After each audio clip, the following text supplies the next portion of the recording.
Here are today's top stories from the Pna Headlines. The Philippines celebrates today the 128th anniversary of the martyrdom of our national hero Dr. Jose Rizal. President Ferdinand R. Marcos Jr. called on the country to reflect on Rizal's enduring legacy and continue his work towards a just and progressive society. In his Rizal Day message, Marcos asked Filipinos to not only remember Rizal's sacrifices but also embody his words and ideals that fueled the revolution for independence. He said Rizal's love of country, dedication to the truth, and commitment to the welfare of the people remain crucial to the country's progress. The President called on everyone to echo Rizal's resolve in service to communities in the pursuit of knowledge or in uplifting the marginalized.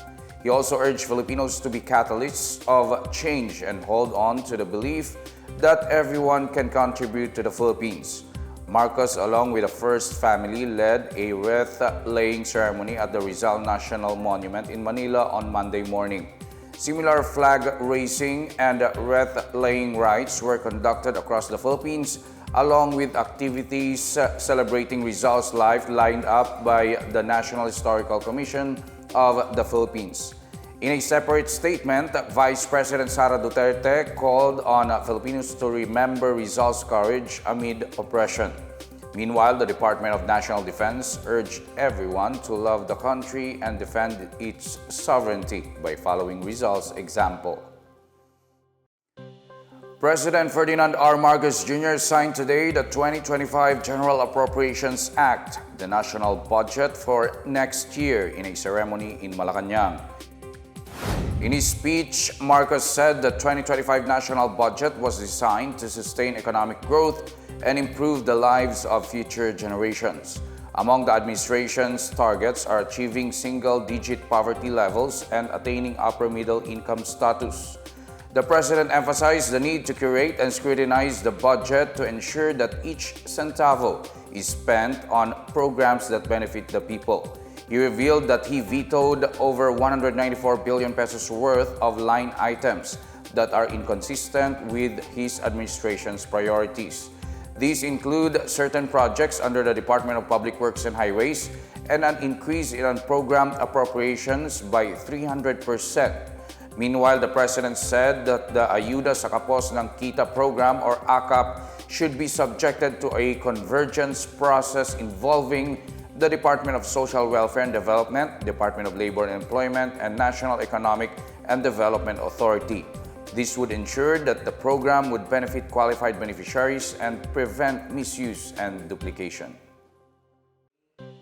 The Philippine National Police has mobilized 37,000 officers across the country to ensure safety and security of people celebrating the New Year. PNP Chief General Romel Francisco Marbil reminded police officers to remain alert and respond swiftly to emergencies. He emphasized their role in addressing risks associated with fireworks, fire hazards, and revelry-related accidents, especially this holiday season. Marbil ordered all mobile units to carry fire safety devices and first aid kits and coordinate with the Bureau of Fire Protection in putting out fires. He also urged the public to be careful in handling fireworks and report suspicious activities to authorities. Meanwhile, the National Capital Region Police Office has deployed over 10,000 officers in key areas, including terminals, malls, churches, and other crowded locations. Acting Director Brigadier General Anthony Aberin reiterated the NCRPO's no-gun muzzling policy, saying that police officers are professionals and should act responsibly. A total of 1,000 persons deprived of liberty or PDLs were released from November to December in time for Christmas. The Bureau of Corrections said 625 of the PDLs have completed their maximum sentences, 134 were acquitted, 38 are on probation, 190 received parole, 11 were released through habeas corpus, 1 was turned over to jail, and 1 was granted a motion for release. The number leads to a total of 18,422 PDLs released since Justice Secretary Jesus Crispin Remulla assumed office. Bucor Director General Gregorio Catapang Jr. also said that PDLs convicted of heinous crimes may be released next year once they are deemed eligible for the good conduct time allowance. Meanwhile, multiple heinous crime offenders will undergo additional psychological tests before their release to ensure that they will not commit another crime. In other news, the Quiapo Church has released the schedule of activities in preparation for the Traslacion or the Feast of Jesus Nazareno on January 9, 2025. The minor basilica celebrates next year's feast with the theme 1 Samuel chapter 15 verse 22, mas mabuti ang pagsunod kaysa paghandog. The church's activities begins with a walk of thanksgiving tomorrow, December 31 at 12 a.m. There will be a barangay visitation from January 1 to 6, 2025, as well as the blessing of the replica of the Black Nazarene and the Standarte on January 2. There will also be a series of masses leading up to the feast day on January 9. At the Quirino Grandstand, there will be a mass on January 6, 6 p.m. in preparation for the pahalik or devotional kissing of the statue of the Black Nazarene. There will also be a vigil and mass in preparation for the feast day and the procession of the Black Nazarene to Quiapo Church.